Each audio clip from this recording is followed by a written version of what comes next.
Welcome to the Jefferson College Fieldhouse on 1400 KJFF as we have another Jefferson College Sports Report, and we're joined by the men's soccer coach at Jeffco, Coach Steve Peck, as his team is getting set to go to Nationals for the third consecutive year. 3 years with the program, 3 trips to Nationals, of course, last year's national championship, and they have that opportunity to defend that title, and I'm sure you guys are excited. You're going to be leaving tonight.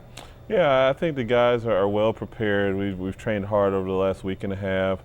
A lot of fitness, going over a lot of our game plan on what we need to do when we get down there. Knowing your first opponent helps. We knew our first opponent going into last year's national championship as well. So there shouldn't be too many surprises one way or the other. And I think it's going to come down to a lot of execution, which team is able to impose their style of play on the other. You got seeded 4th in the tournament. Of course, the top, how many teams were? There are 8 teams that got in, and I think the top 5 or 6 are already there. You being one of them. I think you were ranked 4th in the country. So the other 3 that were ranked ahead of you in the polls got seated ahead of you in this tournament. So I guess that's not too much of a shocker. No. I think this year the coaches decided that all 8 teams needed to be ranked. They thought it would be a fair way to set the tournament up, so the number 1 team wouldn't be playing somebody that they probably should not be playing, doing the blind draw they had done in the past. And I think they have us matched up pretty well the way it should be, based on how we finished our seasons and based on our runs into the postseason. San Jacinto is going to be your opponent. Of course, you beat them back in early October in the Richland Showcase, and at the time they were number 1 in the country. And you sent them packing, I guess. 3-0, I think, was the final in that one. Was that right? It was 3-1. They did get a goal in that game. But, when we went down to Richland, I had the boys understanding the level of play down in Texas, and why a lot of teams are afraid to go down there, especially considering how well we were doing that season. And I think they went down there with the intent to prove that they belonged. And that tournament is definitely a measuring stick for where your team is at nationally, because all 3 of those teams down there that you play are nationally ranked. So it always is going to bring the best out of your players when you step on the field to play down in Dallas. I'm hoping that this trip to Tyler will bring another good showing out of the boys, starting with San Jacinto. So that'll be happening, I think, on Thursday is when you're actually going to officially kick it off. Yes. Those are the first round games all on Thursday. Yes. Then depending on how you do, you'll play Friday, Saturday, championship on Sunday. Hopefully things will work out, but it's packed into a short amount of time, so there's really no rest whatsoever. You might get a day off in there, but that's about it, right? Yeah, I purposely have a tournament here at the beginning of the year that's set up like the national tournament, where you play Thursday, Friday, Sunday. Richland is set up the same way, Thursday, Friday, Sunday, and we did both of those tournaments this year, so my guys have been tested on being able to turn around and play the next night. So I think they're one of the few teams there that have had to go through that, and it's going to make for a very interesting situation for us, because we've had to already endure this in 2 other tournaments. And this being the 3rd one, I think my guys are mentally prepared to have to turn around and get a win on Friday night after putting out a lot of effort in order to get a win on Thursday. So I think it puts us in a good situation. It's one of the reasons that I make that long trip down there every other year to play, because it puts the guys in a national tournament environment where college coaches are around from 4-year colleges and universities to watch them play. They're going to be in the same environment here on Thursday when we kick off at 2 p.m. So for my guys, we're right back to, we have to go down there and we have to take care of business. A win's a win regardless of how you get it, and my guys fully understand how important it is to not only get a win, but to make sure that if they get a lead, they don't lose that lead. And so far, that's been the identity, I think, of this team throughout the year. They get a lead, they don't lose it. Well, about half of your team, maybe a little less than half, of course, were part of last year's roster, so that experience is certainly going to help. Yeah, I think a lot of the freshmen have finally come around to believing that the experience that the sophomores had last year is something that they can draw off of. It took a while for us to get them to believe that, because we brought in some younger players that had a lot of success at the club and high school level, and now they're in a situation where They're not top dogs. There's somebody else out there who knows more, who has experienced more than they have, and they finally decided to allow those sophomores to lead them wherever we're going to end up by the end of the season. I believe, if I'm not mistaken, I believe the only other team that is in the field there in the Nationals that you've played this year is Marshalltown, and you played them somewhat early in your schedule this year. Yeah, Marshalltown, that was an interesting game for us.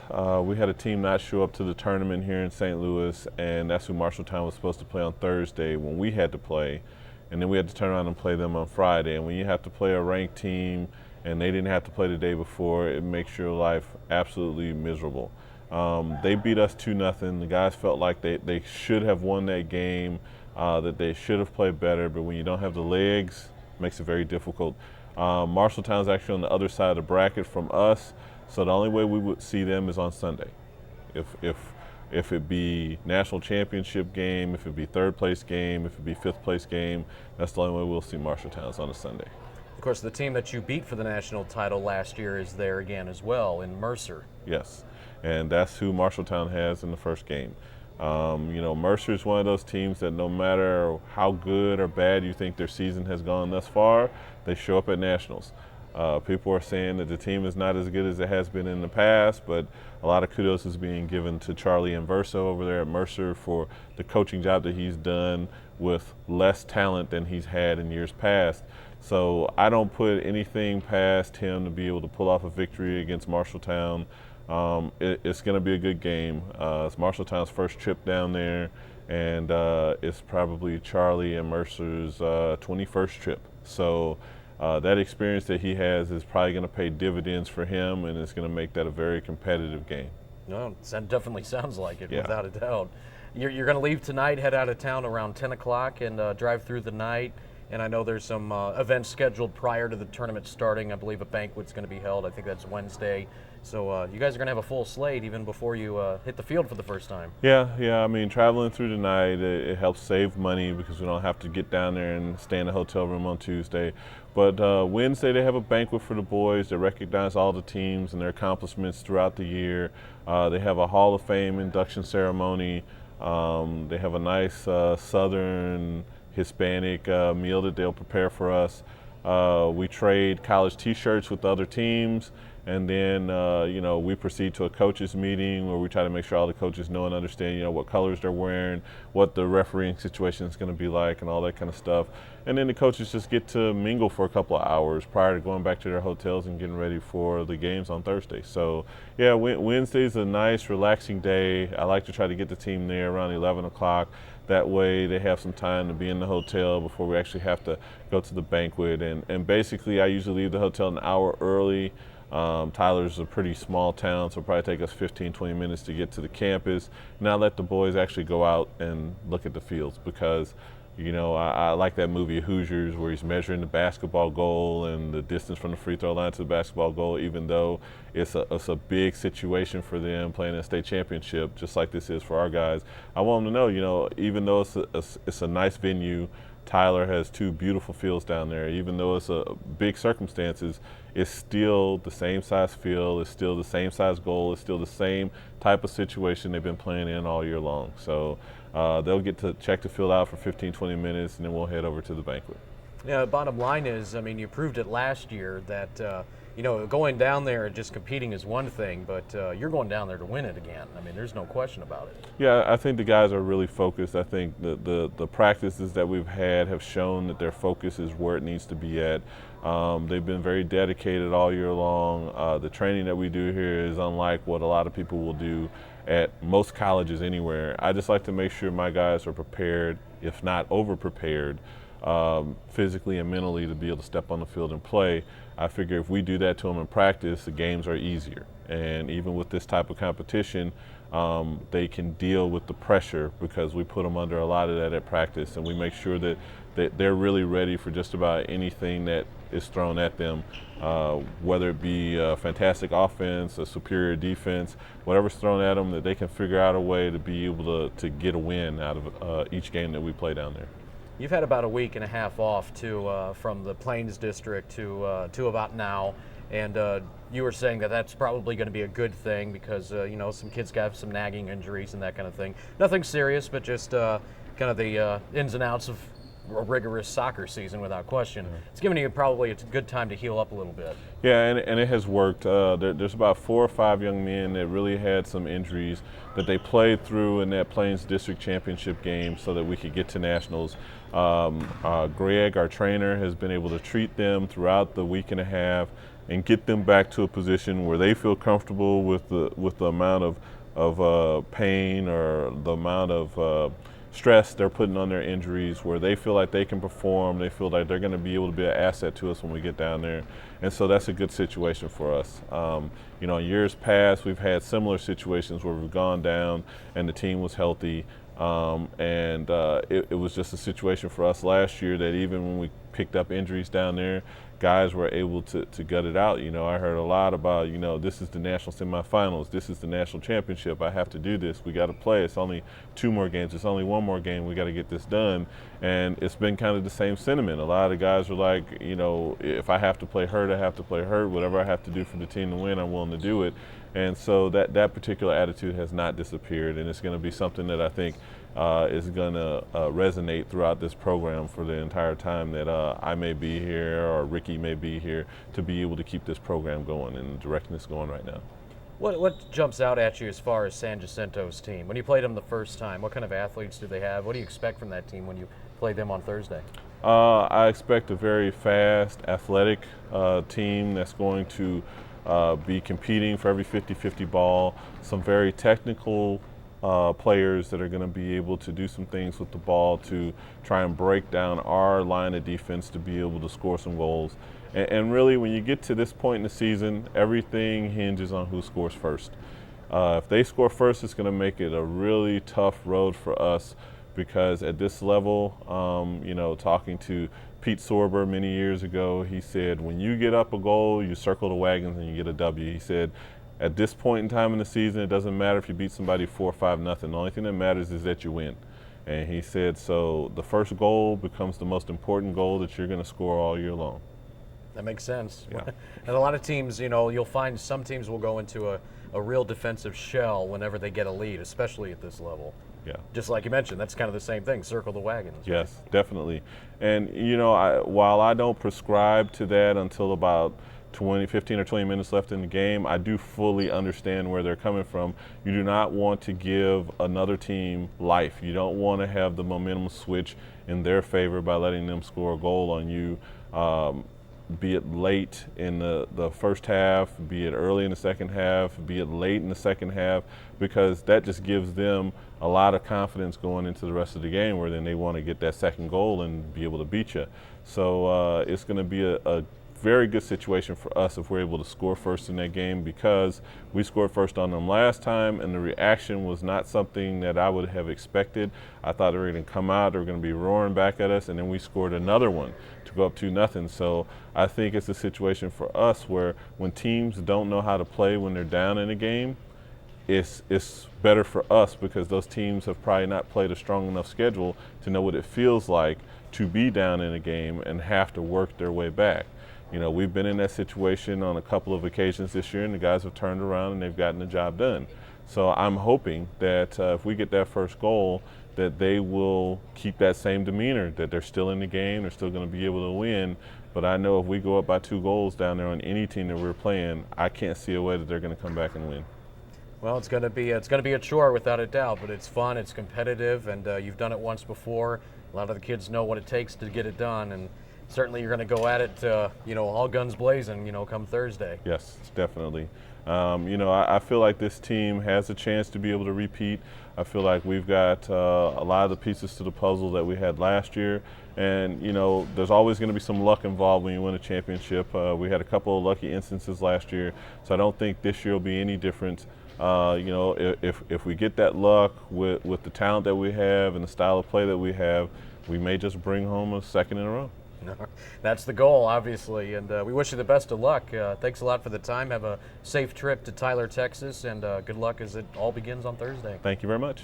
That's Steve Peck. He's the head coach of the men's soccer team at Jefferson College, trying to defend that 2006 national championship, and their route begins on Thursday in Tyler, Texas. We'll be back with more as the Jefferson College Sports Report continues on KJFF.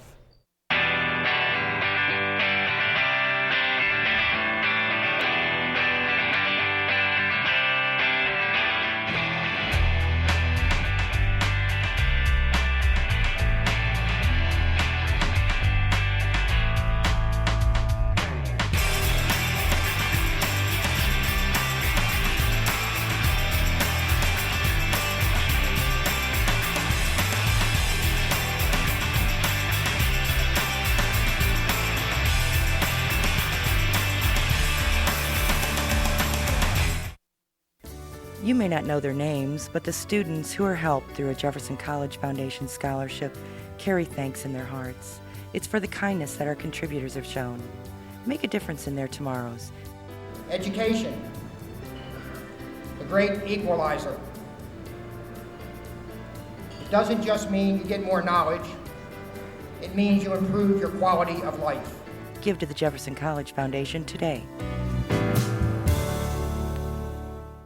And we are back at the Jefferson College Fieldhouse on 1400 KJFF. This is the Jeffco Sports Report. In the background, you can hear the basketballs moving because the women's basketball team is in full swing in their season so far. They've played 3 games already, and they are 3-0. And we're joined by the assistant coach, Wanika Owsley. Good to talk to you. How are you? I'm doing all right, Ryan. How are you? I'm doing very well. Good. I'm sure you got to be, you and the rest of the coaches and the team have to be pretty happy with the start you're on right now. Very happy. Very impressed with the girls. They bring a little extra effort on Saturday and Sunday, so we're impressed. And that was the Jeffco Classic, of course, and you beat Olney on Saturday, 79-56, and South Suburban 110-58. The girls must have been shooting it pretty well that day. They were sharing the ball, making an extra pass. We was doing things we talked about in practice, Ryan, to be honest, and we was impressed with them. It was the second effort that we've been talking about, and I think they gave it to us. And I'm sure you probably explained a lot of things to them as far as leading up to that weekend. You know, we got to do this better, we got to do that better. The SWIC game certainly put the team in the right path as far as really figuring out what needs to improve, what needs to get better. I agree. I think SWIC put us in a bind a couple times, and we went back and looked at film, and all the girls knew that they did things wrong, and we went to practice and we worked on those things, and I think they got better this weekend with it. So, tell us about the Olney game. You ended up winning the game by 23. Can you give some of the finer points of the game? What happened? How did you get the lead? How did you keep the lead? That kind of thing. Who impressed you that night? well, I think we got the lead where we went to our offense, and it was 32 overload, and we was just disciplined in it, to be honest, Ryan. We was passing the ball, we was getting good shots. We wasn't the best at the free throw line, but we was getting good shots and trying to finish. So I think that's what led us to the victory, to be honest. We got a couple stops on defense, which was a good thing. So I think that was it. I mean, I think the 32 overload did us some justice. And what about the game against South Suburban? You won it pretty handily. I mean, did you jump out on them big, like right off the bat, or did it take some time before you distanced yourselves? We jumped off right off the back. That time, I think we put possessions together, Ryan. We was making defensive stops. We was blocking out, getting a rebound, pushing. Everybody, it was a team effort that game. So I think that's how that happened, to be honest. So. Either way, you're 3-0, and now you're going to be on the road for a long time, starting this weekend, as you guys are going to go to Merrimack on Friday, Saturday at SWIC. You'll face SWIC again on Sunday. That'll be a tough game, I would think. You'll find out where you're at, I think, really find out where you're at when you play that game, because now you're going to play that SWIC team at their place. Very much so. It's hard to play at SWIC. I had to play at SWIC when I was in JUCO, so it's a hard place. I mean, the calls are not going to go your way. We just got to be tough-minded and get through it. It's just another game, so we need to start preparing right now. So. And you only have a few days really to get set for 3 games in 3 days. But I guess with all the things that you're doing, is you're hitting the weight room, working on conditioning. This team should be pretty well prepared for that kind of scenario. 3 games in 3 days. I think so, Ryan. We got the type of leaders, and everybody's bringing the effort. They know it's coming, so we better get ready. No question about it. And Kansas City Community College will be the first team. That'll be in the Merrimack Classic on Friday. Well, what have you found out about them looking at tape, you and Kevin and Anna and the rest of the staff? Well, actually, we've seen that team at the Jamboree, Central Missouri State. They're a very athletic and disciplined team. They screen a lot, and if we don't jump to the ball and be disciplined ourselves, we will be in trouble. But for the most part, I think we'll be all right, Ryan. If we do what we did on Saturday and Sunday, we'll be okay. Seems like every team out of Kansas is athletic, because I mean they're loaded with good JUCO programs, Yes. and I'm sure that Kansas City CC is about the same. Yes, they are. I'm looking forward to it, and I hope we get the victory. Now, another team you might know a little bit about from your playing days at the junior college level is Kaskaskia, Yes. as you'll get them on Saturday.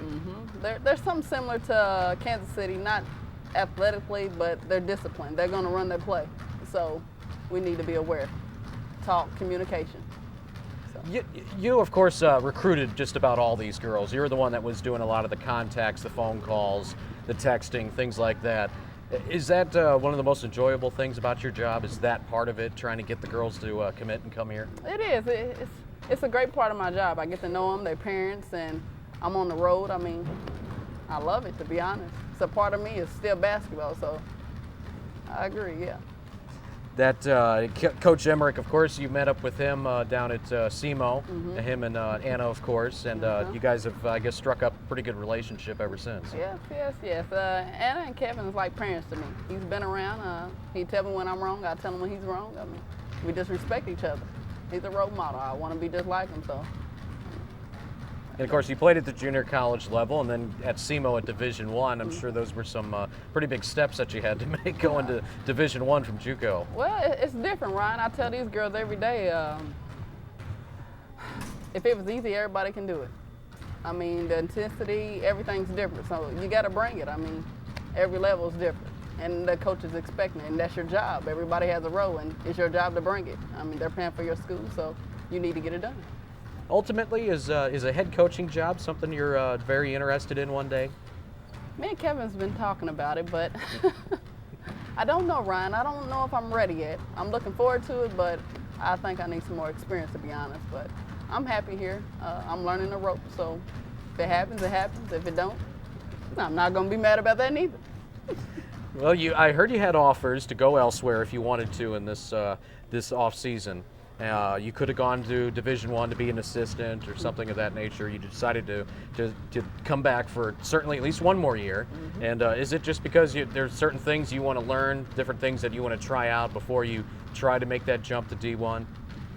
Yes, Ryan, it is. It's a lot more that I have to learn. It's different from being a player to a coach.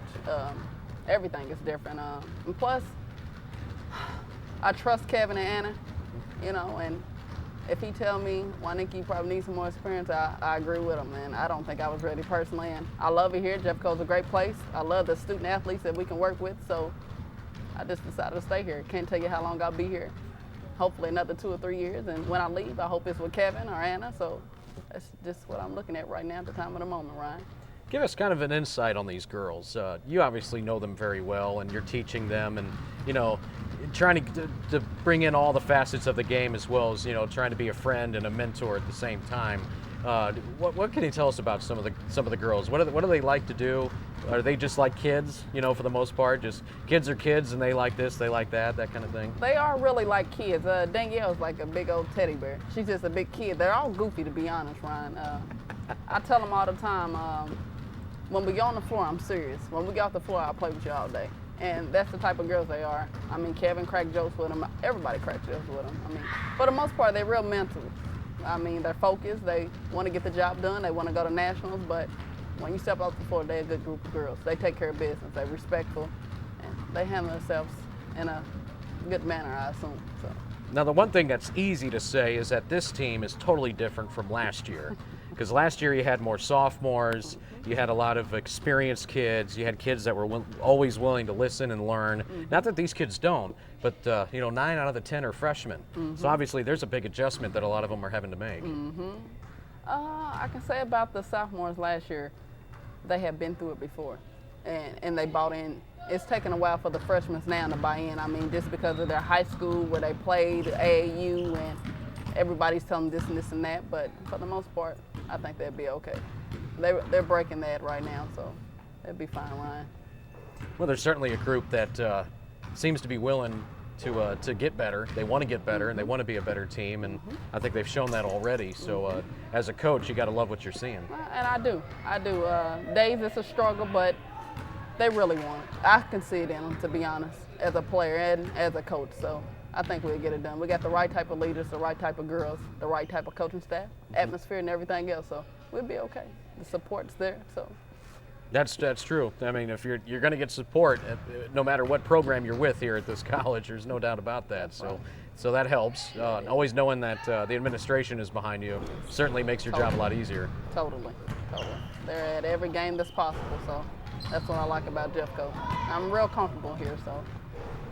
Now, last year's team, we know what the strengths were of that team. They were a three-point shooting team, good free throw shooting team, and they played pretty good defense too. There's no question about it. You had some great individual defensive studs for the most part on last year's team. But what about this year's team? What's stepping out as far as what this team is capable of? What do you like that they do together? Well, Ryan, I think we're quicker on the ball. We're able to defend the ball, contain the ball. I mean, we can run the floor better. The paint, our post player is able to move around. I mean, not as if Evelyn and them couldn't, but we're more athletic. We can get up and down the floor. We can press full court. That's why I'm happy with. I mean, Kevin is too.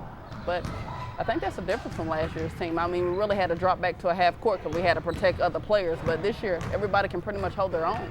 So that's the good thing about it. We can contain the ball, although our technique is not great right now, but it's going to get better. So by second semester, I think we'll be really locking people down, Ryan.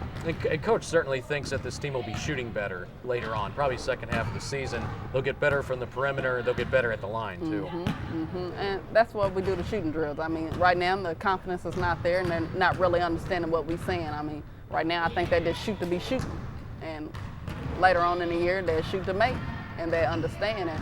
They gain confidence, and we'll be fine. Same thing at the free throw line. You know, we talked about how this weekend's going to be a pretty good test with the 3 games on Friday, Saturday, Sunday, and facing Swick for a second time at their place. But really, this next month is going to be a huge test because you won't be playing back here until the 19th of December. That's pretty much a full month on the road, and this is really going to determine what kind of a team you've got. That indeed, when you go on the road, Ryan, calls are not going to go your way, buckets are not going to fall, coaches not going to be so nice. I mean, that's where the leaders step up. And if you went 5 times down a trip and you haven't scored, well, the next time down, we need to get a bucket and we need to get a stop. So it's going to be a real big test. We're going to really see who's a player and who's going to step up. So hopefully they get the job done. So. And whenever you're on a trip together, like you're going to be pretty much the entire month, you know, you guys are going to be going out of town a lot with some of these classics. It's going to build chemistry between the girls even more than they already have right now because they'll be traveling together, they'll be staying in the hotels together and that kind of thing. And that's just going to build the team up together. Totally. That's what we need. I mean, I think we need to get away from campus right now and they need to really get to know each other a little more. I mean, right now they're in class. I mean, they come to practice, but it's like 2 hours and then they're off to study hall and they're doing their own thing. Once we go on the road, they're together almost all day, I mean, in a room. So I think that built our chemistry up a lot more than what it has been. So, real quick, before we let you go, what does each coach bring to the mix? What is each coach working on? What are some of the things that Kevin wants you to work on with the kids? What does Doc do? What does Anna have to do? And what does Kevin do? Well, Kevin's the discipline. I mean, he brings the energy, everything to the table. I mean, he's the overall. I mean, me personally, right now, like I'm working on Shay, finishing layups. I mean, protecting the ball, whatnot. I don't know. I think I'm just energy, to be honest, Ryan. I mean, I'm so intense. I mean, from just playing, I don't know, to be honest. I'm just the energy, the discipline. I mean, Anna play. She know what it's about too. Yeah. Doc's been a coach, so everybody's bringing different things to the table. So it's a lot. That's a good thing. I mean, we all played. Doc's coach, Kevin's coach 20 plus years. So that's the good thing about our coaching staff. The thing that I always found funny is Doc is the guy that actually works with the post kids. That's what I say. For those that don't know, most people do around the area. They know Doc Carranza very well, former coach at Windsor and Grandview, and you know, Doc's what, about 5'2"? 5'2", and he's with the post every day. But he works with the post kids. And they're down there banging Doc down now. Nah, he's a good guy. He does a good job with the post. He's a good guy. So he works on the post, and I guess all the rest of you just kind of work on different things, you know, maybe defense here, offense here, shooting, whatever the case may be. Basically, everybody's doing a little bit of everything, to be honest. I mean, if Deanna's doing something wrong and I know about it, I'm going to say something to her about it. I mean, I'm not just with the guards, I'm with everybody. So same thing with Kevin and Anna, to be honest. If I see something wrong, I got something to say. So that's just how that is. Don't hold back. You gotta tell them what you think, right? Yeah, exactly. and hopefully they'll be able to take it. Yes. And then it's never a knock or anything like that, but I mean, it's part of growing up. It's part of becoming a better player, is knowing what your problems are, exactly. what you're not doing right. I learn, listen to what I'm saying, not how I'm saying it. So that's what I said. Tell us real quick about Danielle. How tough was it to try to get her here? I mean, how much did you have to work with her to get her to commit to Jeffco? Ryan, I'm gonna be honest. It was all Kevin. I think Kevin brought her in, to be honest. At the beginning, I was working on Toya. We seen the twins, but I mean, that was almost easy. But Danielle brought her in. I mean, I spoke to her. I just tried to be her friend, to be honest. I left basketball somewhere else and just try to be a friend and understanding about the situation she was going through. And Kevin brought her in, to be honest. He brought it in at the end. I mean, he talked to her, he sent her the emails and everything else. So I think he really brought it in.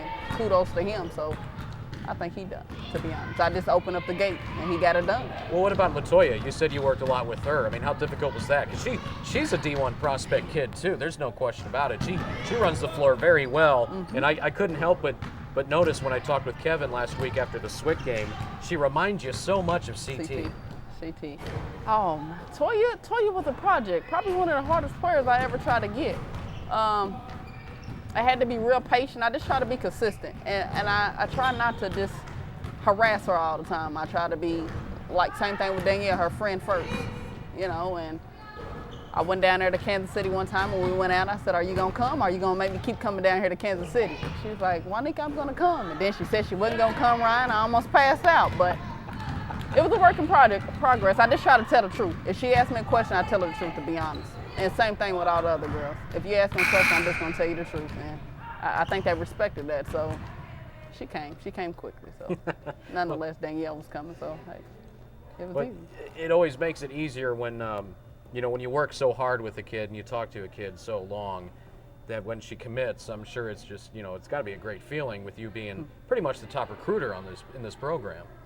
It was a great feeling, especially at the PG spot. I mean, that's who run the team. So knowing Toya was coming in and the type of player she was, I was pleased, very much so. So knowing she can end up being like CT, that was even greater. So there's no question she reminds me a lot of her. She's got the same style for the most part. Maybe, obviously, maybe she can't quite shoot it as well as CT did from time to time, but she's got that penetration move, and she's got the passing ability and just the good overall. I mean, she sees the floor so well.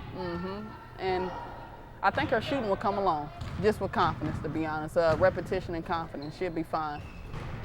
Here in around about December, she'll be great. Now, you guys already looking ahead as far as looking to see what's out there right now and that kind of thing? You guys already getting reports together, or is it still kind of early for that?